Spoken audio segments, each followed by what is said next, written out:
People now worry about everything being too perfect and too pretty when you start, and the reality is no one really gives a shit. They just want like the end result. And I actually think sometimes the more raw something is, the more authentic it comes across. When I was asking myself that very same question about like, am I doing this to prove a point, I decided to like sit down with myself and go like, what's my why? Why are you doing what you're doing? What is your purpose? And I went round and round and round and understood that like for me, more than anything, the most important thing is I wanted to change the way that people perceive the sport of Olympic weightlifting and make it accessible to the masses. He came in first month, he was like 11 grand a month for the guy to do our tech stuff. Month 2, he's like, oh, I need my team as well, it's just too much work. And it was like 18, 20 grand a month. 4 or 5 months in, all the stuff we were trying to do like wasn't done properly. So we were like 80 grand in. I ended up being like, this is just retarded, like cut him out. And then we basically replaced him with a VA who's $5 an hour. How people consume content now, it's like a flick. So like getting stopping power with stuff is so difficult. You talk about all the time about the importance of having like really, really good hooks and things that actually trigger people to get them to stay and watch and absorb is getting harder and harder because we're conditioned to that type of content now. Basically already started this podcast, but today joined by a good friend, Sonny Webster. Sonny came from a background of Olympic lifting at the highest level with Team GB, now runs multiple online businesses based here in Dubai, recently moved from Australia. You also have a clothing brand as well as your like income online info products in terms of helping people from a fitness aspect. So I want to dig into how you built your brand, your sporting background, and where you're looking to take things and the skills you're looking to develop. First thing I'd ask you, what would you say has been the biggest shift for you, say coming from Australia to coming to Dubai? I think the biggest shift for me moving like halfway around the world from a business aspect to Dubai, it's one of the best places in the world for opportunity, networking and meet new people. I think you're surrounded by so many amazing resources here in Dubai that I just wasn't in Australia. So that's been amazing in that respect. And I think from a personal lifestyle standpoint, like the quality of life here is absolutely incredible. I'm meeting new people all the time, doing things I wouldn't normally do, playing a lot more golf, a lot more networking here than I ever did in Australia, which is what's made it such a special place to move to. Quick interjection of the podcast. If you're an online coach who's looking to scale the business, get their first 5K month, 10K month, or even get to 50 to 100K a month, we have helped hundreds of trainers do this at this point, and I've personally generated over $14 million online in the fitness industry. We have a proven methodology that works, provided you're willing to do the work. Now, if you want to book in a free business audit, we'll break down exactly where you are now, where you want to go, and what's currently holding you back. Hit the link below this video and below the podcast to find exactly how we can help you. Pick a time and we will walk you through the process of where your business is at and what exponential growth looks like. Now, back to the podcast. One of the things I think a lot of people have is misconceptions about Dubai, I think, and there's often people who've never been here. And I put up a semi-controversial post yesterday because it was April Fool's Day, talking about us moving back to the UK, and like, I'm excited to go back to a shitty rainy island that's really grey and depressing and pay really high taxes and have my phone stolen. What would you say has been the biggest thing that's maybe surprised you about being here? You don't know what you don't know when until you've actually gone and experienced a place. And like me and you could go to exactly the same place and you might think it's absolutely shit and I might think it's amazing. It's like, I don't love America. You were just saying about how incredible it is for yourself. And it's always come down to personal opinion. But I think for me, one of the things that I was surprised about the most is how convenient things are here. People talk about being in Dubai and how you get your washing done, you get like someone comes to clean your car every morning, and there's so many things that you normally invest so much of your personal time into doing that gets freed up when you're in Dubai. So I'd say convenience has been one of the best things about being here. Now, to roll things back from a business perspective, we briefly touched on this before the podcast. What was the first thing you sold online? I was selling a 6-week strength weightlifting training program. And what format was that in? It was on an Excel spreadsheet. And the way that I'd go about it was just when I was kind of growing my social media account. I'd say Instagram, when I first started, I jumped on that bandwagon quite quickly. I was consistently posting from like quite a young age. I was probably 15 years old, 16 years old when I was starting to do that. And I was kind of blogging a lot about my journey as an Olympic weightlifter. I even started doing YouTube videos where I'd sit with my really rubbish old camera and film my whole training sessions and just clip them together. So I was building quite a good presence in a sport that, again, not many people knew about. It was a very, still is a very niche sport, if you like. And my first sort of time that I thought I should start selling something or a product was when people were reaching out to me on Instagram and saying like, hey, what are you doing from your programming perspective? And it was like the little light bulb went off and I go, no, I'm going to try and sell this. And the way in which I did it is I'd get people to DM me on Instagram. Back in the day, I'd ask for their email address. From the email address they'd give me, I'd go into my email and I'd send them a Word doc that'd have all the information on this 6-week training program. From there, if they emailed me back and said, yes, I want to buy it, I'd send them a PayPal link. Once they had said, yes, I've paid on the PayPal link, I'd go and check my PayPal. And once I'd see that the money hit the bank, I'd then email them the product. And at the time, I'd made my first £15,000 and I was like, I'm going to be rich. This is amazing.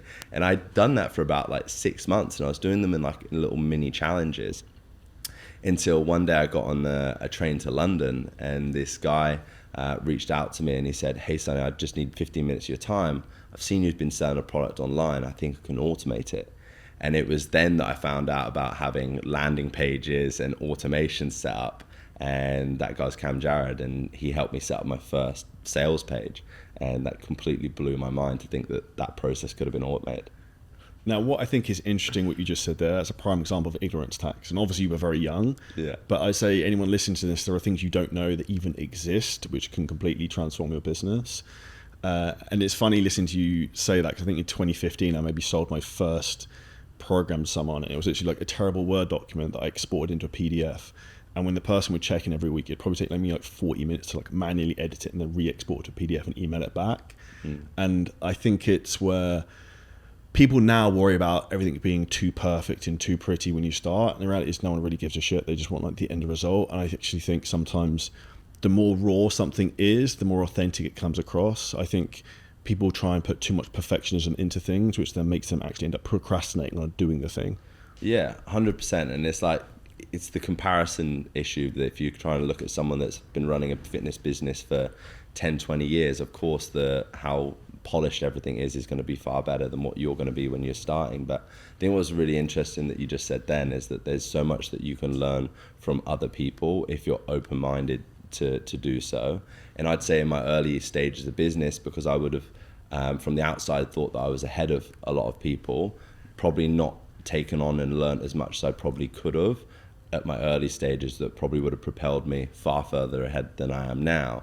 But I think in the last 2 or 3 years, I've been so open-minded to, again, network, learn from other people, learn from other people's mistakes, which is what ultimately allows you to have a much faster roadmap to where you want to be.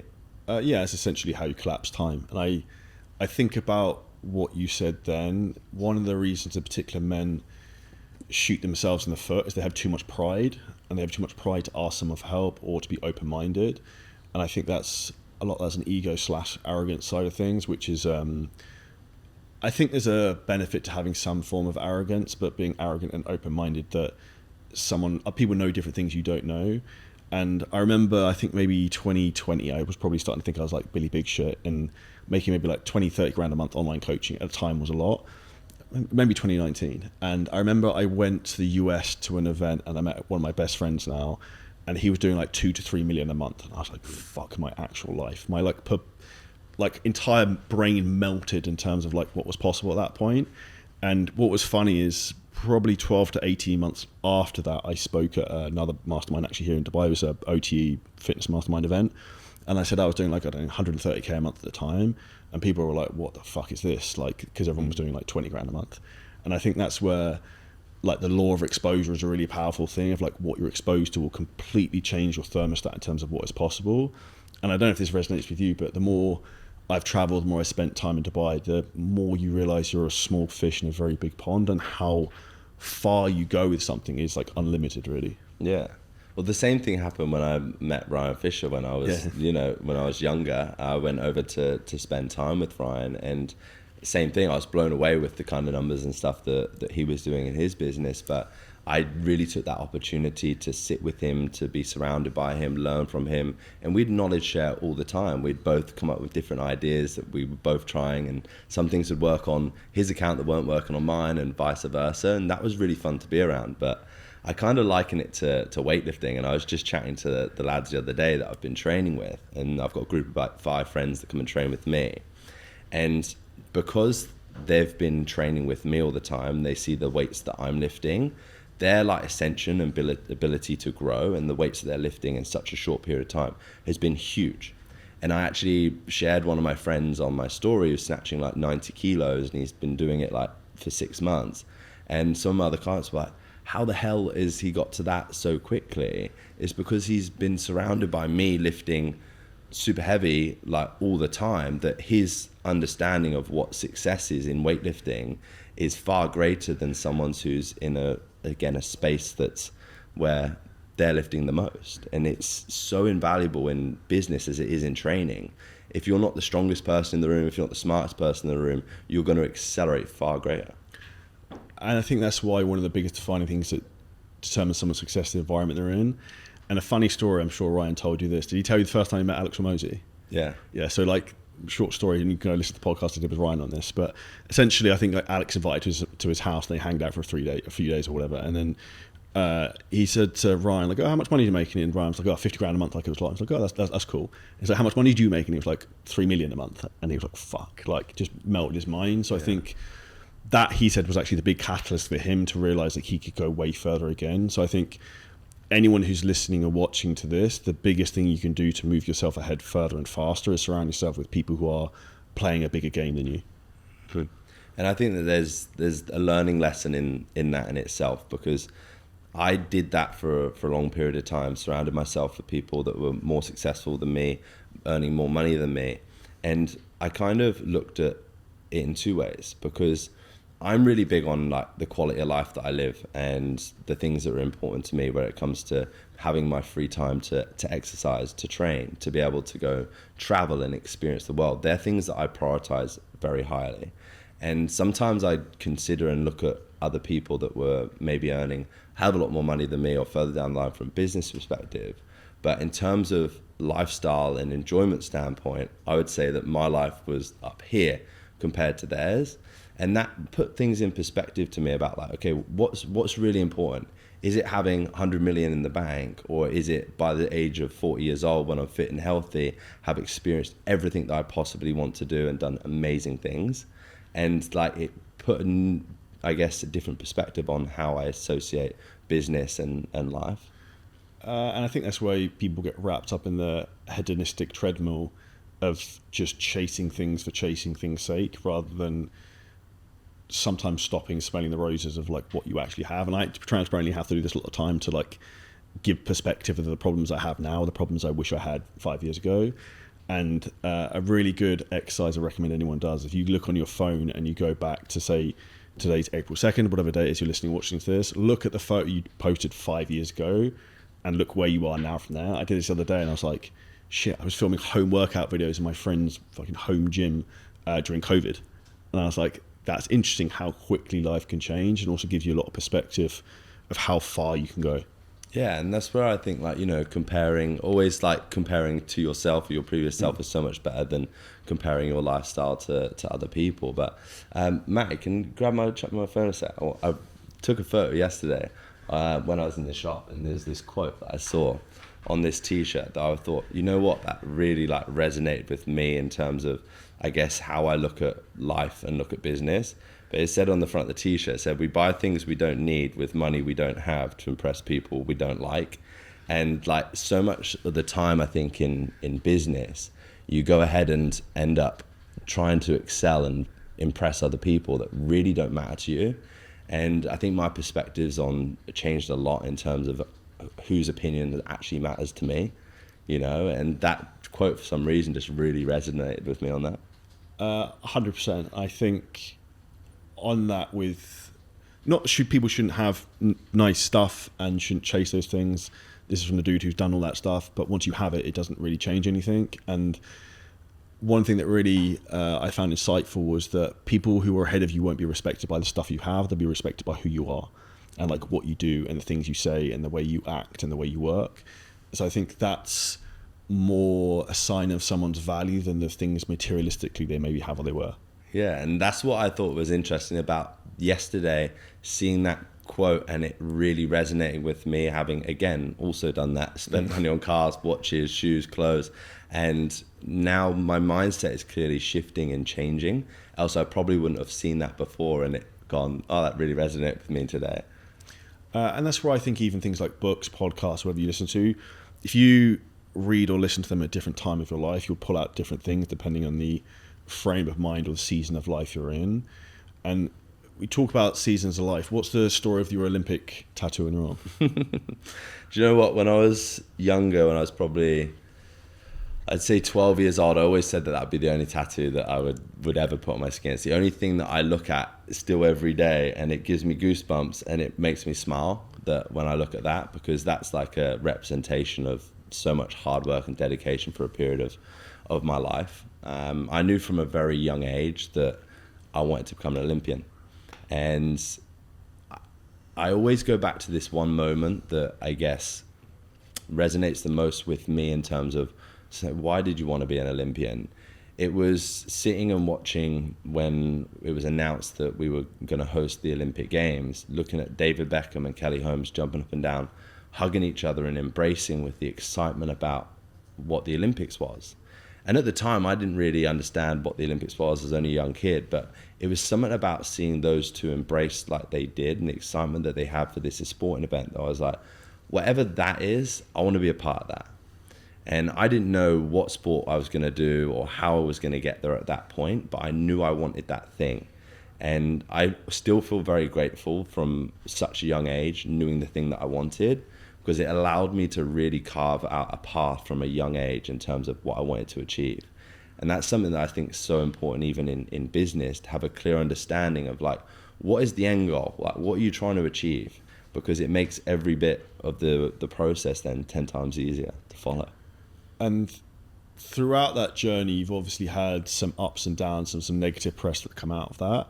But I would actually almost flip in an adverse way. I don't know if you would agree with this. It's actually helped you because it gave you, for maybe what you do now, some notoriety in terms of who you are and what you do, if that makes sense. Yeah. One of my favorite quotes is, the biggest lessons you learn are when you lose. And like that, for me, I've had multiple, I guess, adversities throughout my period of life. I've always looked at every single one of them as a big turning point in terms of me becoming a better person, learning a lesson that I probably needed to learn at that point in my life.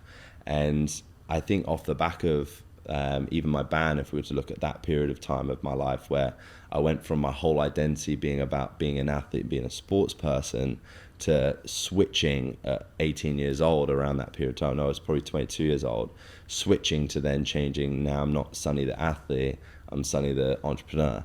And like that could have taken 7 more years to have come if I hadn't got banned. And again, I think like, it sounds cynical, but everything happens for a reason in a lot of ways. I'm glad it happened to me at that point, because it allowed me to now put my, I guess, determination and work ethic that I have for being a sports person into creating and building businesses. Do you think that gave a certain element of maybe fuck you or prove a point in a different field, if that makes sense? Yeah, it's, I guess, when I look back on that, you have to do things for the right reason. And there was a lot of times when I was thinking about my decision making about why I was maybe so hell-bent on being successful in what I was doing from a business standpoint, whether I was doing it to prove a point or whether I was doing it because this is what I wanted to do and wanted to help. And it's funny that you asked that question, because I think when I was asking myself that very same question about like, am I doing this to prove a point? I decided to like sit down with myself and go like, what's my why? Why are you doing what you're doing? What is your purpose? And I went round and round and round and understood that like, for me, more than anything, the most important thing is I wanted to change the way that people perceive the sport of Olympic weightlifting and make it accessible to the masses. I wanted to make it cool, make it enjoyable. And as a byproduct of helping people master this sport, that's what gives me the lifestyle that I do. And I'm very good at it. So I look at that as like how I kind of divulged what you were saying in terms of understanding whether it was a fuck you moment or whether it was like, no, this is the catalyst to you having a purpose. I think people are much more motivated by pain than pleasure. So we're driven much more by the stick than the carrot. And I think people who are successful are being, I don't know being pushed more than really being pulled. And I think for anyone listening to this, it's not necessarily a bad thing. And I think about things that maybe push and drive me, and I think it's a good thing that maybe I have those, and it makes you the person you are today. So if you are happy with the person you are today in the situation you're in, that's because of some of the things that maybe have happened in the past you weren't happy with. And I think that's, again, how you reframe difficult situations. And also, whenever anything difficult happens now, I think this would be a cool story to tell, but also, like, what's the lesson I can learn from this? What is life trying to teach me about this weird situation? Yeah, I think the key word there that you used is reframe as like the most important thing. And I think as you get older, and I'm 30, 31 years old now, so I wouldn't by any means say that I'm old, but I feel like I've lived a lot of life at such a young age. The older you get, the more experienced you get, the time it takes you to change your perspective on what the thing is actually having the effect on you. So for example, something negative happening in your life, and you go, oh, poor me, instead of looking at like that and allowing that to hurt you for a longer period of time, your mindset can shift much quicker to going, okay, bad things happened, something didn't work in business, lost a lot of money, or I lost someone important to me in my life. My mindset's going to change. I'm going to use that as the catalyst. And every successful person out there has experienced adversity in some element of their life. And you're right, 9 times out of 10, it's been the thing that's pushed them forward. Coming to some the business aspect, what would you say are the business lessons Sonny now knows at 31 versus, say, was it 22 when you started the entrepreneurial journey? Yeah. I'd say number one, or the biggest one, that I wish I probably learned earlier if I was looking back at my career as an entrepreneur, is focusing personally my time and attention, what I'm good at, rather than wearing the hats of job roles that I have no experience in and aren't successful in, because I couldn't let go of having to be in control of absolutely everything that I was doing. So for example, when you're trying to, I'm a creative at heart, I'm not a CEO. Bringing in a CEO and bringing in someone with much more experience in running a business, let alone multiple businesses, was super important. It allowed me to focus my time and energy into being a creative. I'm the ideas guy, and that's what I love to do, come up with the concepts and the ideas and bring them to life. The day-to-day running of admin, finances, and business wasn't a skill set of mine, but I tried to do that probably for longer than I should have. And that's just one example of something that I think is super important for young entrepreneurs or people that are getting into the business. Identifying your strengths and your weaknesses and bringing in experts to fill your weak points is extremely important. And it comes back to what we were saying a moment ago about the importance of hiring right and hiring A players and skill sets. Doing that much earlier, I wish I did. And I was actually at an event this weekend, and there was a lot of other business coaches and stuff there, and people who help you with their businesses, how you frame it. And a lot of them run businesses where their whole angle is you don't need a team, you're a one-man band, all this type of shit. But what was interesting speaking to some of them is that they actually don't want to be a one-man band, they want to have a team, but they've had a bad experience in hiring people, which is why now they push this business model where they're actually trapped and they've got the golden handcuffs of doing everything themselves, and they're capped and they don't know how to get out of it. But it's because they have a skill deficiency, and sometimes they don't know how to find someone to then plug the gap in the problem. And like I said to you before this, that the biggest mistakes I've made over the years is being just hiring as fast as possible, and anyone with the pulse, you at any type of skill set, like you're fucking in. And all that would do is just kick the can down the road in terms of the problem I'd have to deal with. And I could give probably the best example of this that cost me $80,000 was when I hired a tech team that came into our business. And short story, it came from basically a business mastermind. They place like tech integrators. I interviewed this guy who was apparently like a nuclear submarine scientist. I spoke to him, he seemed like a G. He was pretty jacked. I was like, he seemed pretty cool. And then I passed him in for our team to interview, and I was like, this guy's fucking sick. And because I said he was sick, they all thought he was amazing. So we're all drinking the Kool-Aid. He came in, first month, he was like, it was like 11 grand a month for the guy to do our tech stuff. Month 2, he's like, oh, I need my team as well, it's just too much work. And it was like 18, 20 grand a month. 4 or 5 months in, all the stuff we were trying to do like wasn't done properly. So we were like 80 grand in. I ended up being like, this is just retarded, like cut him out. And then we basically replaced him with a VA who's $5 an hour. Yeah. And that's where I'm like, I look back in hindsight, and the reason that I hired him is because I got sold into it, because in an interview there's an element of selling each way, but also I just wanted to solve the problem as quickly as possible rather than trying to think through the whole situation.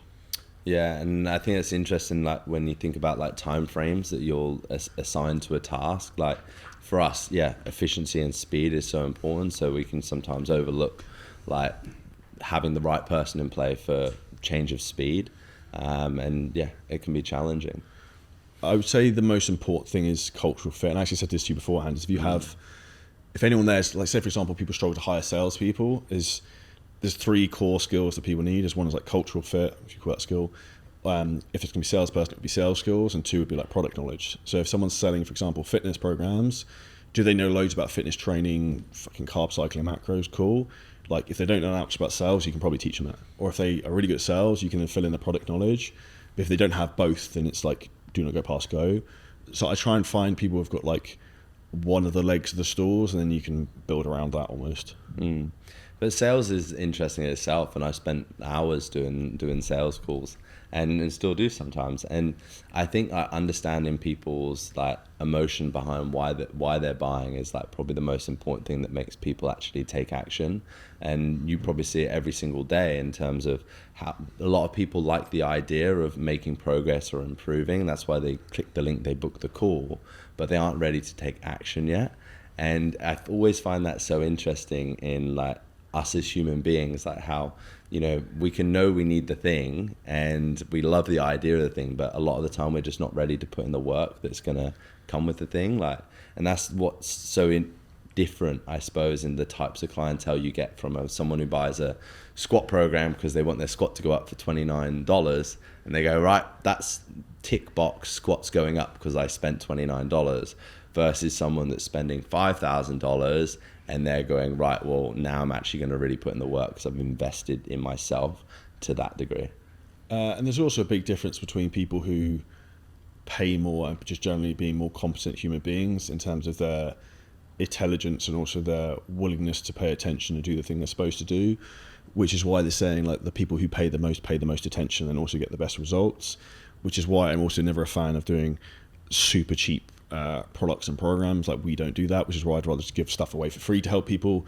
You make a load of money and then we'll just help you then to go to the next level when you're ready to do that. And I think a lot of people cause themselves problems in their business, say in fitness businesses, by having too many offers at too many cheap price points. And I actually had this with when I started my fitness business, we had a low ticket program that was £100 for 8 weeks. And then I had a guy come through who paid £9,000 for a one-to-one coaching program with me for a year. So I was like, this dude paid $9,000, all these other people paying 100 for 8 weeks. It's like, why don't I try and get more of these people and then fuck this off?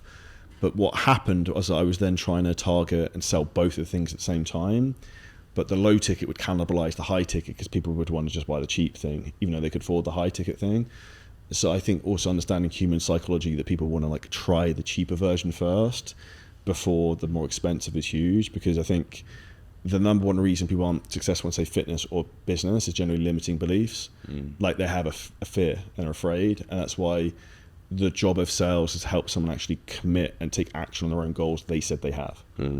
It's really interesting that you say that. It's like it's the catch-22 that I'm experiencing a little bit in my business as well. Just before this podcast, we were talking about how potentially I might give away a vast majority of my lower end products because for what it's worth versus sending someone to high ticket is far, far greater.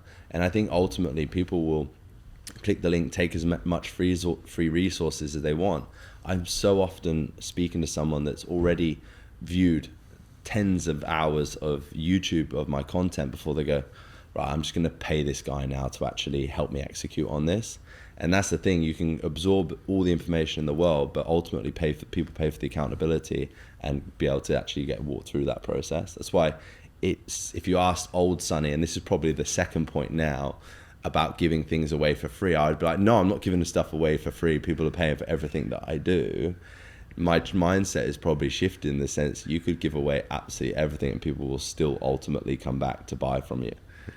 And people pay for implementation. Yeah. And actually, I would say implementation is the number one superpower that anyone successful has. And I'll give an example. As I was at a business mastermind event this weekend, I probably went to half of it because I went to things I knew were relevant, and then I learned the things I knew that were relevant, like from Sabri, and I was like, fuck, I need to go and do this stuff straight away. Whereas the people who have smaller businesses or stagnant or asking the wrong questions in their business, the reason they're in that position is because they're information junkies overloading on learning rather than actually doing, and that's where you fail fast by just trying stuff and fucking around and realize, okay, that doesn't work, let's try this, and eventually you get the winning formula.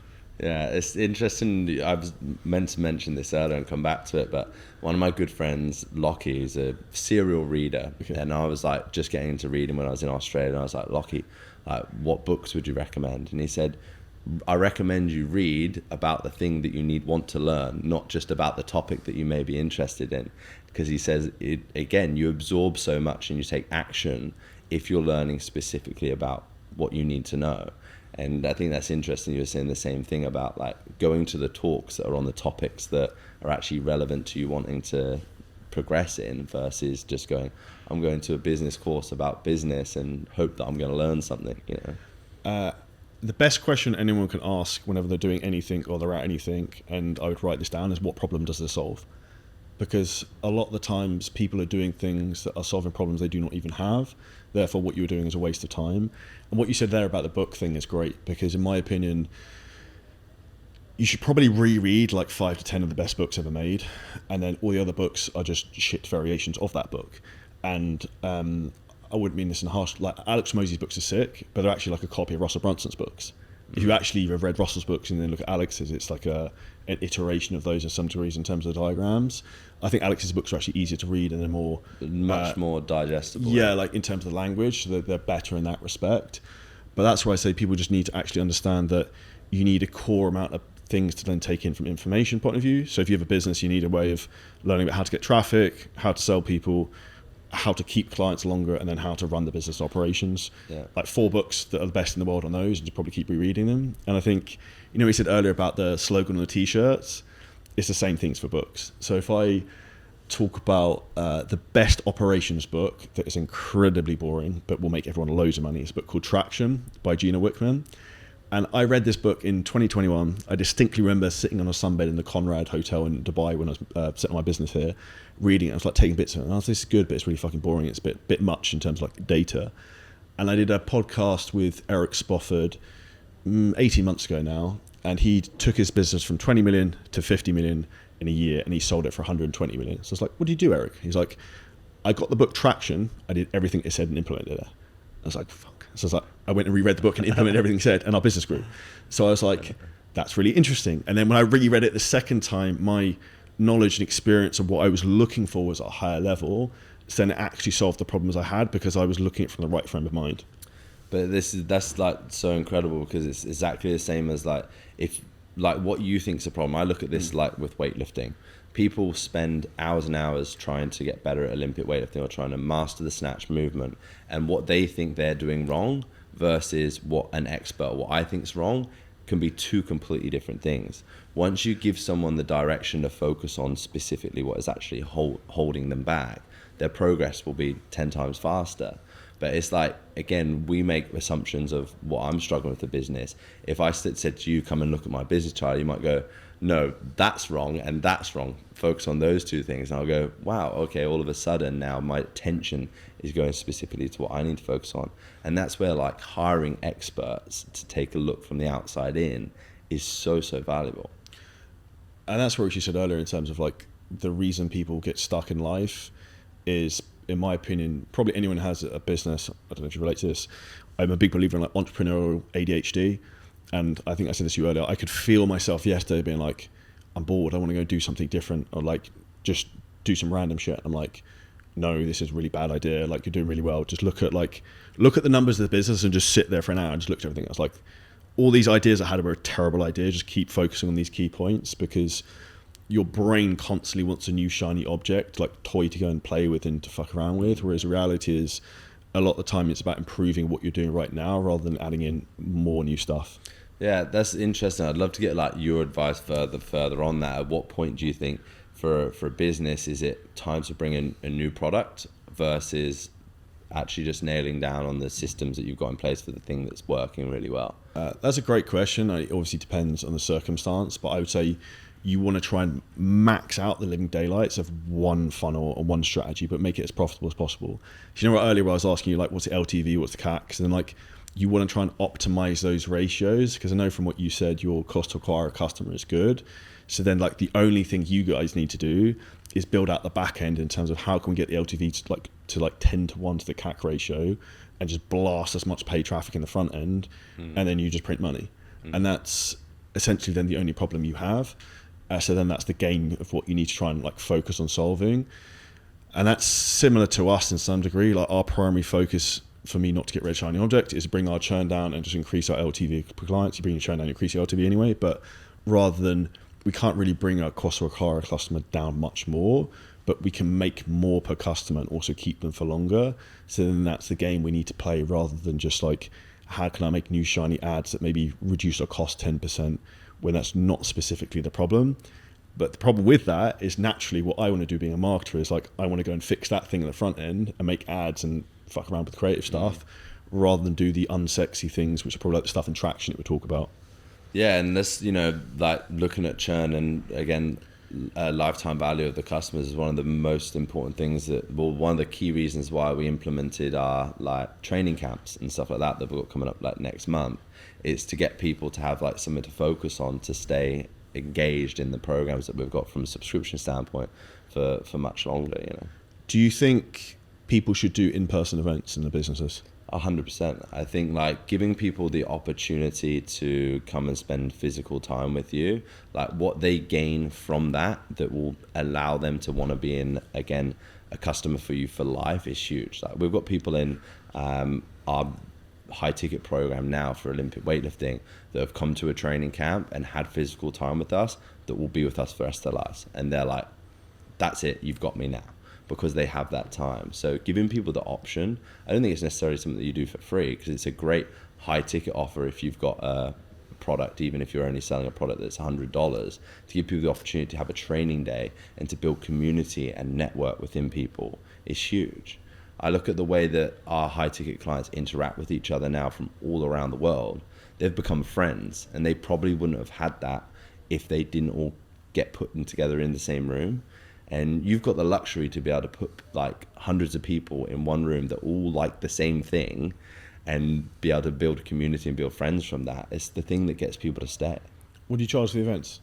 For the training camp, so we're at £2,500 to £5,000 depending on location. So that's a good ticket price. Is that 2 days or 1 day? No, so that'll be a week. They'll come and stay on the week. Yeah, that's pretty sick. Yeah.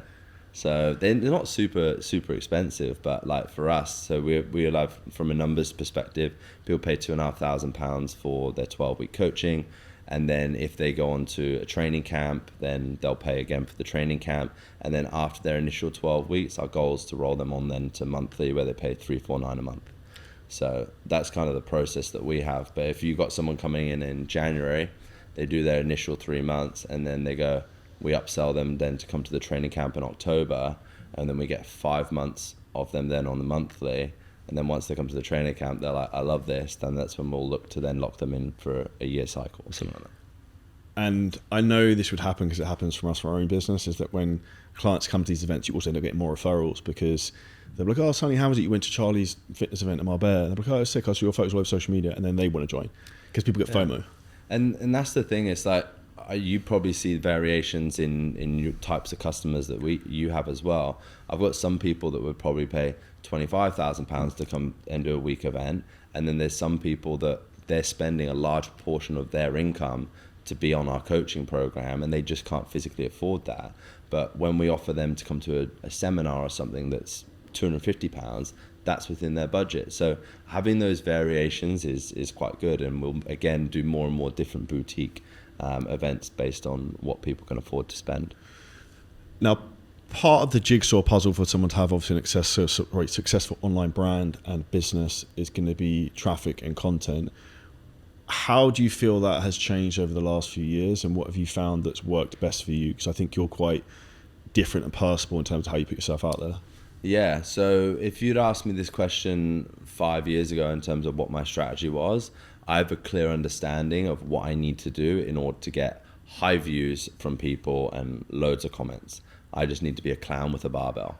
And I would do that very successfully and gain a lot of gratification by seeing my following go like this, because I could do things that no one else could do with the barbell. understanding that doing the thing that no one else can do is ultimately my hook. But I never had the bit behind it where I was like, right, I've brought people in, now I'm going to educate them and then I'm going to sell to them. It was just me just continuing to do this loop of crazy things with a bar to build my audience. And then now, fast forward kind of that 3 to 5 year period, I still do that thing, but now I actually focus a lot more on the education, the stuff that doesn't necessarily gain as much engagement, but it brings in people that are learning and then ascending. Because before I was just building this huge following and making no money from it. Then I had a big following because I didn't have that other bit in place. And it was actually a lesson that I learned from another business mentor. And I sat down with him and he said, Sonny, do you want to be rich or do you want to be famous? And that really hit a pain point for me, because I think I was more interested in just being famous and having a big audience than I was necessarily about making money. So my mindset shifted in the way that I created content then. But to loop kind of back to what you were saying, has the industry changed? It's changed massively. And I think, how people consume content now, it's like a flick. So getting stopping power with stuff is so difficult. You talk about all the time about the importance of having really, really good hooks and things that actually trigger people to get them to stay and watch and absorb is getting harder and harder because we're conditioned to that type of content now. And taking people back, we were talking about focusing a little bit more on long form content now. The quality of leads and people that are actually sitting absorbing 10 minutes of education become much, much better clients. We're that ultimate buyers, and I think what's going to happen, in my opinion, this is my gut prediction in the next 2-3 years, so we watch this back, is that AI content's going to come out. People will start putting a lot of that type of thing out. But what's going to happen, it has to be labeled to say it's AI. It will push people the other way to really raw and authentic things. So the most authentic thing you can generally get is YouTube videos, long form podcasts, because someone can't script out an entire podcast like this where we're just going back and forth. You can see your personality, my personality, and see the whole dynamic in that. And I think the most powerful thing is people's own individual brands, because people buy for people. And if you look at now the biggest companies in the world, they'll have a big spearhead person. Elon Musk, Mark Zuckerberg, Jeff Bezos. Whereas 15, 20 years ago, with the biggest companies in the world, was the main person super famous? Probably not really. Yeah, and I mean, you look at, I always relate, because again, a big interest for me at the moment is in the fashion space. You look at George Heaton, the owner of Represent, and how well he conditions his personal brand or gets across his personal branding, and people then see Represent within that and they want to buy into Represent because they want to be like George. They want to live a lifestyle like George. And it's a catch-22 with that, because I think, it rubs some people the wrong way, and it's not inspirational, it's not motivational. There's a lot of jealousy there. And then there's the other side of it. They go, I want to be like that guy, and they buy into it.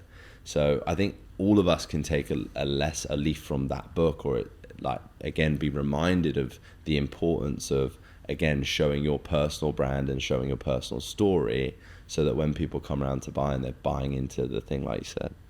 You mentioned there in terms of, say people getting flack, or George Heaton getting flack, people not liking him.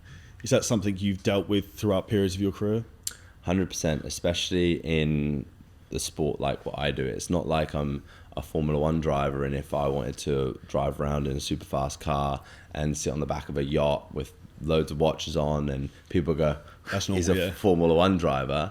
I do a weightlifting, which is a very poorly funded sport, and attracts a type of person. Well, two types of people. When I first started, it was a very working class sport, and I was paying £2 to go and train in my gym and do weightlifting, and no one earned a lot of money in weightlifting. I tried to change that, and then obviously had a lot of success with what I was doing in business. But again, it can rub a lot of people the wrong way. But it's interesting now, the types of clientele that I'm attracting and people that are coming into my realm to learn weightlifting, they are business owners, they are successful in what they do, and they love the challenge that weightlifting gives them, because weightlifting is such a difficult sport. If you were to go into a gym and go, what's the most difficult thing that you could probably do in this gym right now? Be snatch, clean and jerk. And people like that because it's humbling when they're extremely successful in what they do outside of outside of the gym, they're successful and doing tasks each day and what they do in work, to come and then they like the challenge of that of weightlifting as well. And that's a different type of audience, which you can kind of get away with, again, showing a little bit more lifestyle and personal brand with.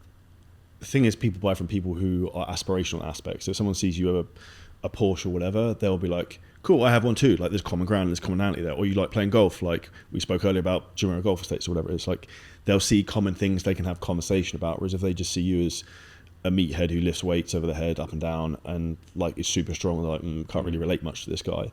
And I think that's where like you and people showcasing some of their backstory and some of the things they actually do in their personal life adds another like layer of depth. Well, it's exactly what we were speaking about at the moment. If, like, for example, we were going downstairs, you would take a photo outside your Ferrari and I didn't know, some person would go, oh, wanker, just posing with his Ferrari.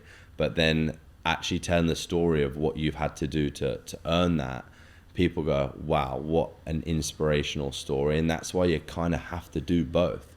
You need to like have that long form content where people can get to know you and understand you, because they'll look at it then next going, wow, what an amazing story. You're always going to have those few people that deflect straight away and just will make an assumption of you initially and just leave your realm. They're not going to be your customers anyway. But the people that sit and buy in and see something from the start are the people that are extremely valuable to you as a business, isn't it, ultimately?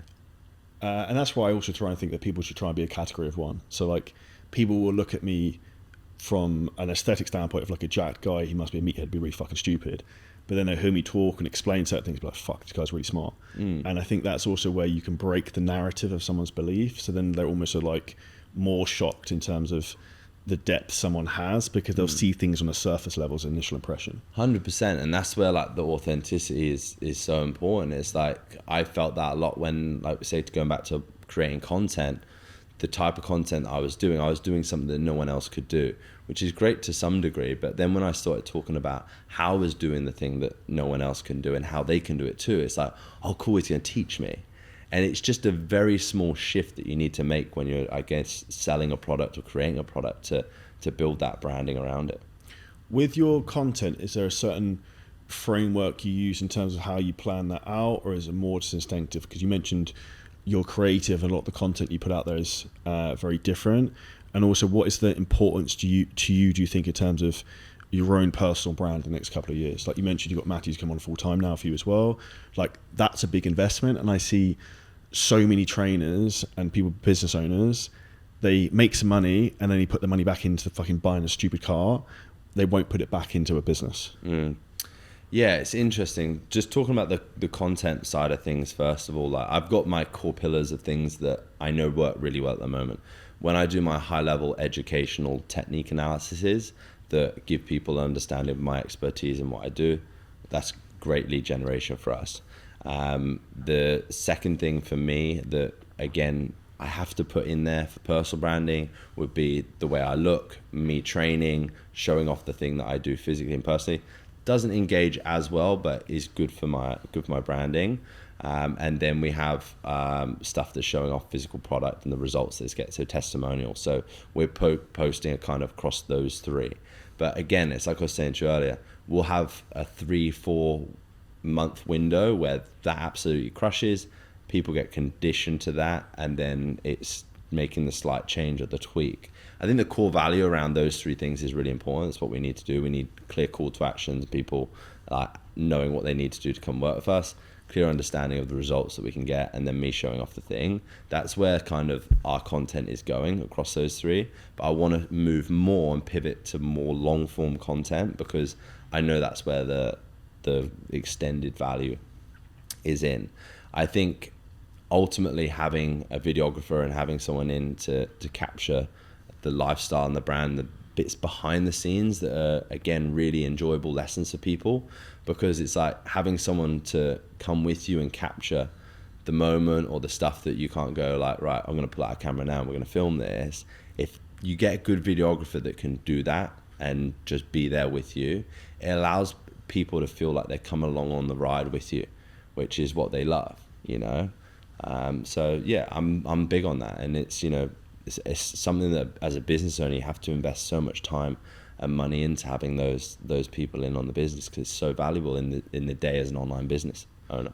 And it's people want to watch the hero's journey, right? Like it's also cool for people to be able to go back and watch back through older stuff, because they can see you from a year ago, 2 years ago. Like I've got fitness YouTube videos made from like 6-7 years ago, however long, when I first put a fitness video up, like similar for you, right? And I think that's also cool, where people can look back at like where you've come from, and that's where I think a lot of people come out of the woodwork who are like flash in the pan, who say a load of shit, but then they can look back through your backlog of all the stuff you've done for a long period of time, or mine, and you can see like the consistency over years and years and years. Yeah, and I think, you know, a good videographer having a good content creator with you, which is going to be part of the relationship that I build with Matty, is him to be able to capture my losses as well, or the days when I'm not feeling 100%, because that becomes extremely relatable for people as well. A lot of the time when we look at Instagram just as a platform, it's very much a highlight reel of the best stuff only. Whereas the more long form content, or partly the reason why I want to bring in Matty as well, is because I want to show like me problem solving, the things that I'm struggling with, the days when I don't want to go to the gym, because those things, although like you said, they aren't flashy, are the things that people will resonate with a lot more, because vast majority of people, even if we were to take there being 100,000 PTs and trainers and coaches out there, they'll all show you them looking ripped and looking amazing. How many of those people will actually show you like the bad bit? And if you can be early to adapt being able to show the bad bit, again, you'll build a lot better trust with your audience. What would your advice be to people to have that confidence, to have that vulnerability? Because I think, my opinion, people don't shoot me when I say this, I think a lot of people who come into the fitness industry have massive insecurity. So for them to then open up and be vulnerable about certain things, they find very difficult. Yeah, I think that ultimately comes with experience, you know, like having the camera on more than not, and filming more than what you need to, is always super valuable. When you're thinking a thought, just switching on and actually talking authentically is really important. But I think also with that, and again, from my experience, I spent a lot of time capturing every moment of my life, good, bad, and ugly, and it took away from my personal experience of my own life. Whereas like I'd just be conscious of that to decide, okay, what part of what you do is business related and you're happy to share with your audience, and what bits do you keep that's cherished and that's personal to you. And I think you need to do that, because else your life just gets blurred between business and personal. I agree. In terms of branding and content, put themselves out there, and maybe more polarizing these, James Smith is a good friend of yours, right? Yeah. What do you think in terms of that style of marketing and branding might be slightly different than maybe yourself and myself? Well, I think the biggest lesson that you learn from James and why he's been so successful is he doesn't give a fuck what people think.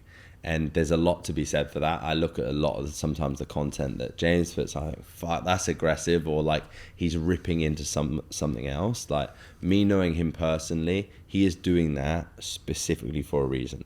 Everything that he does that makes people go, is triggering almost in what he's doing because that's the reaction that he's trying to create. And he's a very, very intellectual guy. And if you meet him on a personal level, very, very different to what you see on his social media.